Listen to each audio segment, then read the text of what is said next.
എനിക്ക് ശേഷം ഈ ചുമതലകൾ ഏറ്റെടുക്കുന്നതിനുള്ള കഴിവും നമ്മുടെ സമ്പ്രദായങ്ങൾക്ക് മൂല്യം കൊടുക്കാൻ കഴിയുന്നവളും ആചാരങ്ങളെ തനത് രീതിയിൽ അനുഷ്ഠിക്കുന്നവളും നീ തന്നെയാണെന്ന് ഞാൻ വിശ്വസിക്കുന്നു. ആ വിശ്വാസത്തോടെ അമ്മയുടെ തിരുമുൻപിൽ വെച്ച് ഈ മൂക്കുത്തി ഞാൻ നിന്നെ ഏൽപ്പിക്കുന്നു മോളെ.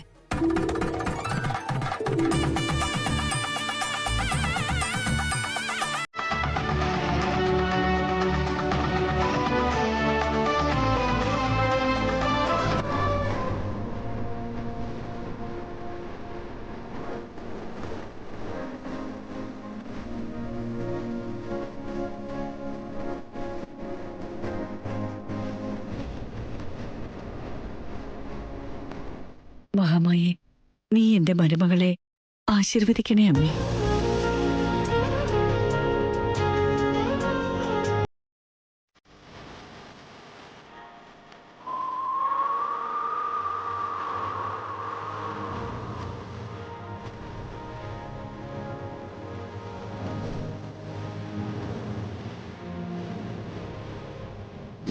ഏട്ടാ ഏട്ടാ ഏട്ടാ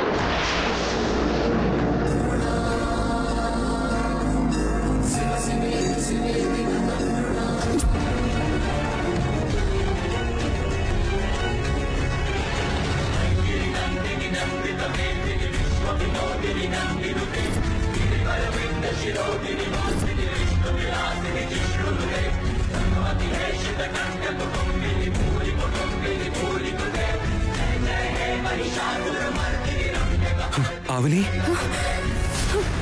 ഏട്ടാ നമ്മളിപ്പോ എവിടെയുള്ളത്? നമ്മുടെ വീട്ടിലല്ലേ ഉള്ളത്? നമ്മുടെ വീട്ടിലോ? ആ ഗ്രാമത്തിൽ നിന്ന് നമ്മളിപ്പോ എത്തിയോ?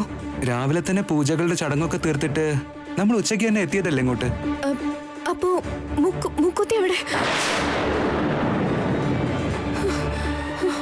അതേട്ടോ, അമ്മ എന്റെ മൂക്കിൽ പതിപ്പിച്ച ആ മൂക്കുത്തി ഇപ്പൊ കാണുന്നില്ലെന്ന് ഞാൻ പറഞ്ഞേ. അതിന് അമ്മ എപ്പോഴാ നിനക്ക് തന്നെ? അമ്മയുടെ കയ്യിൽ നിന്ന് നഷ്ടപ്പെട്ട ആ മൂക്കുത്തി നിന്റെ അടുത്ത് കിട്ടിയപ്പോ അതിന്റെ ക്രെഡിറ്റ് എടുക്കാൻ ചേട്ടത്തി ശ്രമിച്ചിരുന്നു.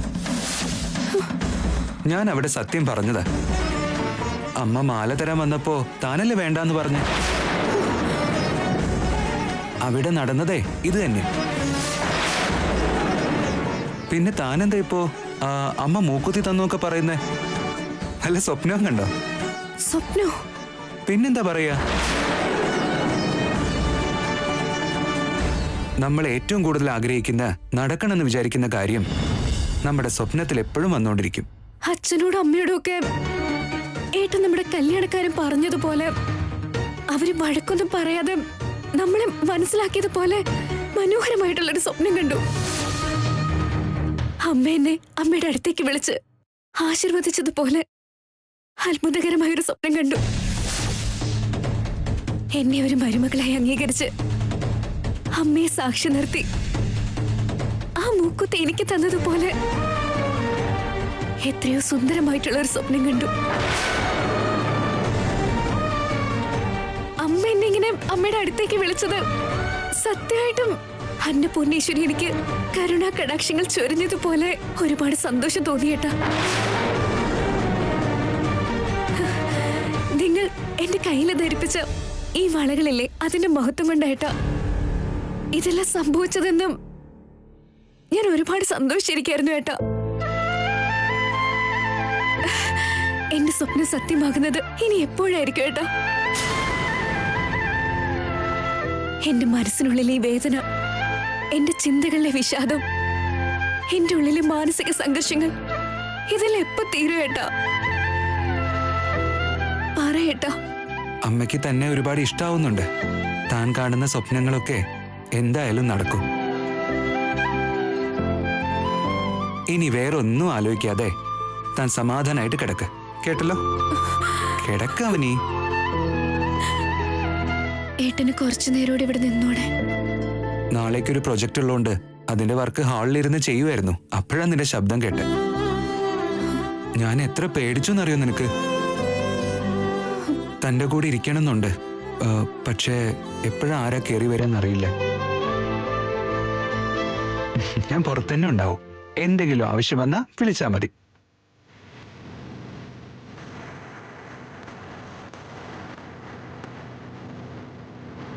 ഇത് കുടിക്കേ.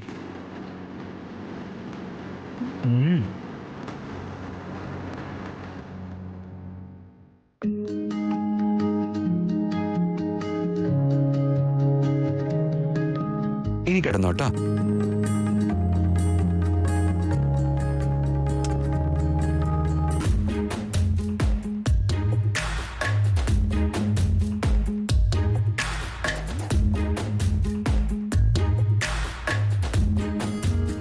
അവനി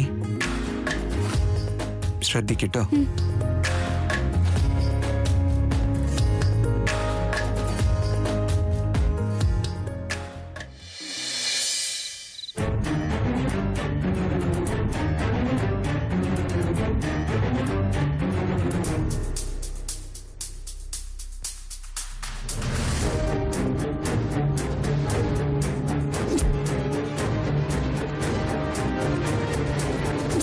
ആ കുഗ്രാമത്തിൽ വെച്ച് ഒരു മഹാമനസ്കൻ 8,000 രൂപ എനിക്ക് തന്നതാ. ഒരു 8-10 ദിവസത്തേക്ക് വെള്ളമടിക്കാൻ കാശ് കിട്ടിയതായിരുന്നു. ചീട്ട് കളിച്ച് മൊത്തം കളഞ്ഞു. വെള്ളമടിക്കാനായിട്ട് നാക്ക് ഒരുപാട് ആഗ്രഹിക്കുന്നല്ലോ. ഇപ്പൊ എന്താ ചെയ്യാ?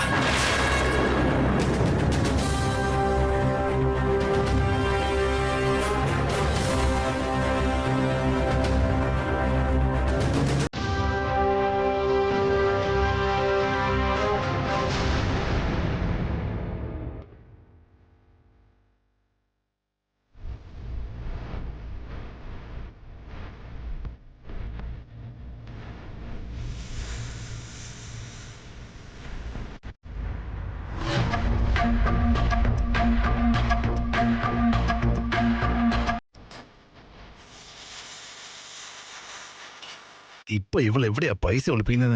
ഒരൈഡിയ ഇല്ലല്ലോ ഭഗവാനെ. നീ എത്ര തെരഞ്ഞാലും കിട്ടാൻ പോകുന്നില്ല. അപ്പോ നിന്റെ കയ്യിൽ പൈസ ഉണ്ടെന്ന് ഉറപ്പാ? എവിടാ നീ ഇത് വെച്ചേ? എന്തിനാ? പോയി കുടിക്കാനല്ലേ? അയ്യേ അല്ല, ഉത്സവത്തിന് പോകാനാ. ഇനി ഏത് ഉത്സവത്തിനാ? ഇത്തവണ കൊണ്ടോട്ടി പോകാനാ. അവിടെ ആവുമ്പോ മുഴുത്ത പോത്തിനെ കിട്ടും. സിനിമക്കാർക്കും കൊടുക്കാൻ പറ്റും. ഷൂട്ടിംഗ് നടക്കുമ്പോ ഫൈറ്റ് സീനിലൊക്കെ ഉപയോഗിക്കാൻ പറ്റും. അറിയോ? കയ്യിൽ ഒരു 5 പൈസ പോലും ഇല്ലാതെ പോത്തു കച്ചവടത്തിന് പോകാനായിട്ട് നാണമില്ലേ നിങ്ങൾക്ക്? നിങ്ങൾ ഒരു കച്ചവടത്തിന് പോകേണ്ട ആവശ്യം ഇവിടെ ഇല്ല. വീട്ടിൽ തന്നെ ഇരുന്നു, അതാ നല്ലത്.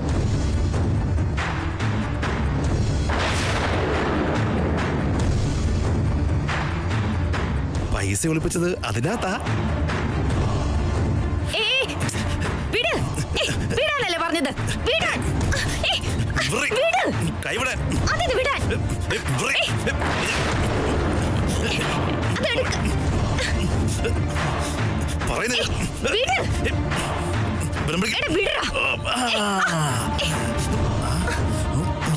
സാധനങ്ങൾ വാങ്ങാൻ വേണ്ടി സരസ്വതിയുടെ അടുത്തുനിന്ന് കടം വാങ്ങിയതാ ഞാൻ. ഈ വീട്ടിൽ കഴിക്കാനായിട്ടൊന്നും ഉണ്ടാക്കട്ടെ. നിനക്ക് കടം തരുന്ന പോലെ ആരും എനിക്ക് കടം തരുന്നില്ല. ഞാൻ എന്ത് ചെയ്യാനാ? നീ നോക്കിയോടി, ഞാൻ ഒരുപാട് എരുമകളെ പോത്തുകളെയൊക്കെ വാങ്ങി വലിയ ബിസിനസ് ഒക്കെ ചെയ്ത് ലക്ഷങ്ങൾ ഉണ്ടാക്കാൻ വേണ്ടി പോവാ.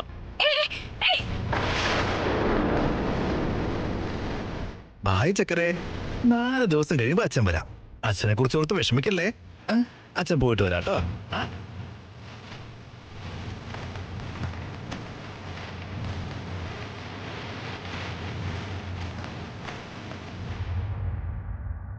അച്ഛന്റെ സ്വഭാവം ഒരിക്കലും മാറില്ല അമ്മേ.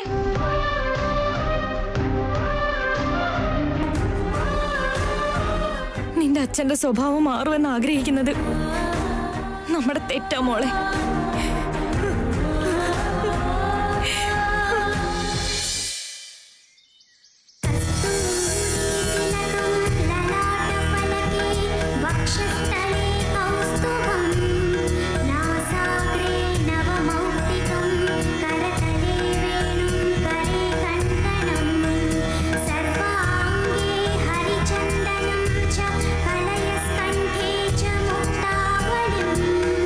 गोपस्त्री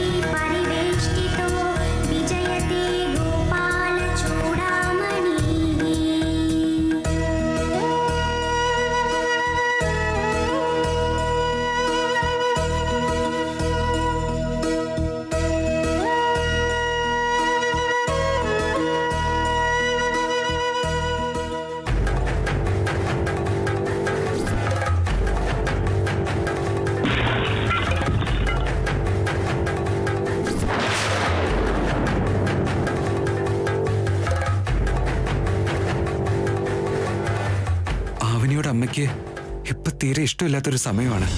ഈ സമയത്ത് തന്നെ തുളസി പൂജ ചെയ്യുന്നത് അമ്മ എങ്ങാനും കണ്ടു കഴിഞ്ഞാൽ അതാകെ പ്രശ്നമാവും.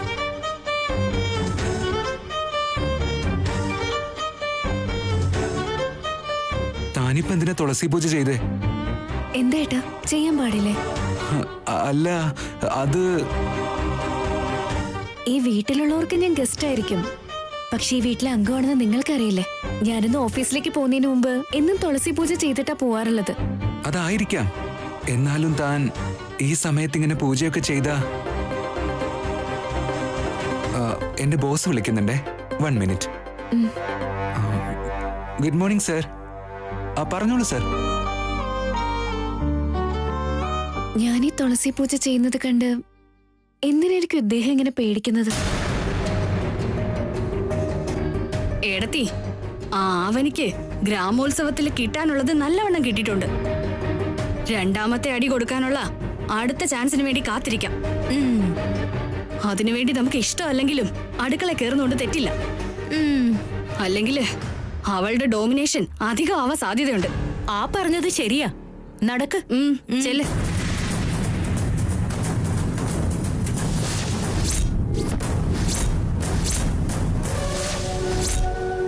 ചേച്ചി, ചേച്ചി ഇങ്ങ് വന്നേ. എന്തു പറ്റി ലാവണ്യ? ചേച്ചി അങ്ങോട്ട് നോക്ക്.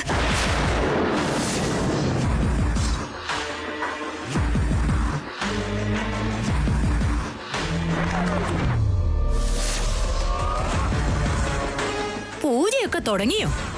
അമ്മയുടെ ദേഷ്യം കുറയ്ക്കാൻ വേണ്ടിയിട്ട് അവള് എല്ലാ പ്രയത്നവും ചെയ്യുന്നുണ്ട്. അതിനുള്ള അവസരം നമ്മൾ കൊടുക്കുന്ന എന്തിനാ? അഗ്നിയെ വായു ജ്വലിപ്പിക്കുന്നത് പോലെ അമ്മയുടെ കോപത്തെ നമുക്കും ജ്വലിപ്പിക്കാം. എങ്ങനെയാ ചേച്ചി? പിന്നെയും അവളെ പെടുത്താൻ നല്ലൊരു ഐഡിയ എന്റെ തലയിൽ തോന്നുന്നുണ്ട്. എന്താ ചെയ്യേണ്ടെന്ന് ഞാൻ പറയാം. വാ പറയാം.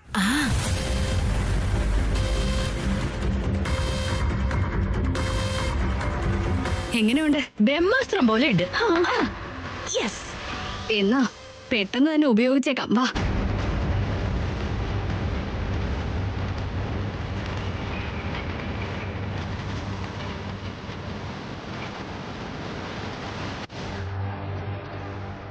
നിൽക്കാവണി.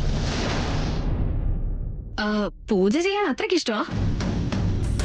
അതെ. Very good. ഇതങ്ങ് കണ്ടിന്യൂ ചെയ്യേ. ഇന്നലെ സംഭവിച്ചതിനൊക്കെ അഥവാ അമ്മ അങ്ങ് ക്ഷമിച്ചാലോ? അമ്മമ്മയുടെ ദേഷ്യം അടുപ്പിലൊഴിക്കുന്ന വെള്ളം പോലെയാ. പെട്ടെന്ന് അണഞ്ഞു പൊക്കോളും. ഏട്ടത്തി, എന്താ ലാവണ്യ? തുളസിത്തറയിൽ വന്ന് ദീപം തെളിച്ച് പൂജ ചെയ്തവരൊക്കെ പൂജാമുറിയിലും കേറി ദീപം തെളിക്കേണ്ടതല്ലേ ഏട്ടത്തി? അത് ശരിയാണല്ലോ. ഇവിടുത്തെ റൂൾ അതല്ലേ. നിങ്ങളുടെ വീട്ടിലെ കാര്യം എനിക്കറിയില്ല, പക്ഷെ ഈ വീട്ടില് ഇങ്ങനെയൊക്കെയാ കാര്യങ്ങൾ പോകുന്നത്. അങ്ങനെ ചെയ്യാതിരുന്ന പൂജ പാതിയാക്കിയ പോലെ ഉണ്ടാവും. പൂജ പകുതിയാക്കിയ അമ്മയ്ക്ക് അത് ഇഷ്ടപ്പെടില്ല. ഇഷ്ടപ്പെടില്ലെന്ന് മാത്രമല്ല, ഇന്നലത്തേക്കാൾ 4 ചീത്ത അധികം കേൾക്കേണ്ടി വരും. കേട്ട അവള് കേക്കട്ടെ, നമുക്കെന്തിനാ പോവാന്നേ. വീട്ടിലെ ആചാരങ്ങളൊക്കെ ഞാനെന്തിനാ വേണ്ടെന്ന് വെക്കുന്നത്? പൂജാമുറിയിലും ഞാൻ ദീപം തെളിയിച്ചോളാം.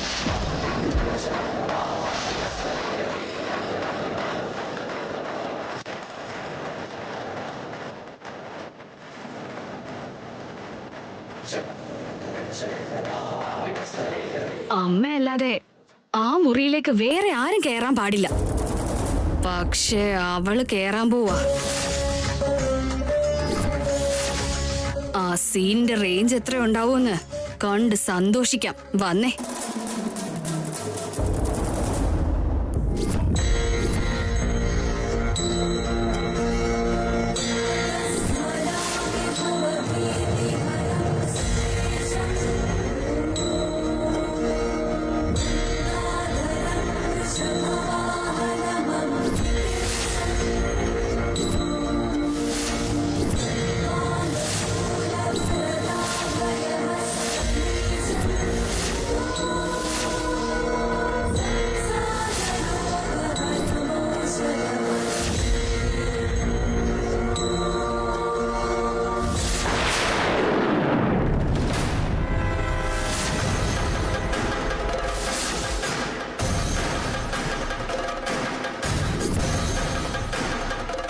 ഓൾറെഡി അമ്മ അഖണ്ഡ ദീപം തെളിയിച്ചിട്ടുണ്ട്.